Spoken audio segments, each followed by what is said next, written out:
आलिया एक शहर में किराए के मकान में रहती थी। उसके पति की मृत्यु के बाद उसे नौकरी मिल गई थी।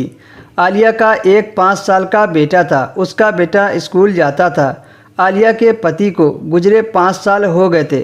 आलिया खूब मन लगाकर काम करती थी ताकि अपने बेटे को अच्छे से पढ़ा लिखा कर एक अच्छा इंसान बना सके।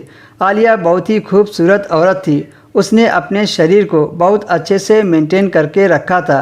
आलिया का गदराया बदन ऐसा था कि कोई भी उसे देखकर बहक जाए, चाहे उसके ऑफिस के लोग हों या फिर कमरे के आसपास के लोग। सभी लोग आलिया को देखकर लार टपकाते रहते थे, लेकिन आलिया बस अपने काम से काम रखती थी। वह किसी को भी भाव नहीं देती थी। हालांकि रात को उसका बदन अपने पति की चाहत रखता था, लेकिन मजबूर औरत बस आंसू बहाते हुए सो जाती थी। ऐसे ही एक बार की बात है, आलिया को ऑफिस से निकलते समय देर हो गई। रात कुछ ज़्यादा हो रही थी।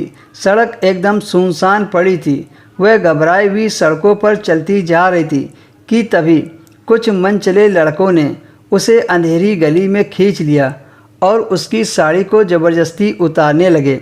यह देखकर आलिया सन रह गई। उसमें से 2 लड़के तो उसके ऑफिस में ही काम करते थे। आलिया का दिमाग चकराने लगा। वह अकेली थी और लड़के कई सारे थे। वह उन लड़कों की पकड़ से छूट भी नहीं सकती थी, और अगर वह छूटकर भागती भी तो कितनी भागती, वह लोग उसे फिर से पकड़ ही लेते। अचानक से आलिया के दिमाग में एक आइडिया आया। वह धीरे से उन लड़कों से बोली, सुनो, तुम लोग जो चाहते हो वह सब मैं करने के लिए तैयार हूँ। आखिर मेरे पति को गुजरे हुए कितने साल हो गए। मैं भी तो पति के प्यार के लिए तड़प रही हूँ, लेकिन प्लीज़ ये सब यहाँ नहीं।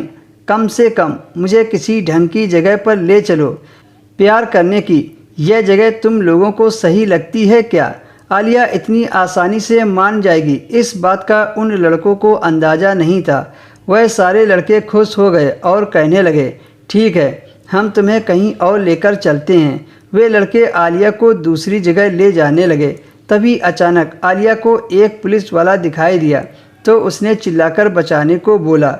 वो पुलिस वाला तुरंत आलिया के पास आया और सारे लड़के आलिया को छोड़कर भाग गए। इस तरह से आलिया ने अपनी इज्जत बचा ली।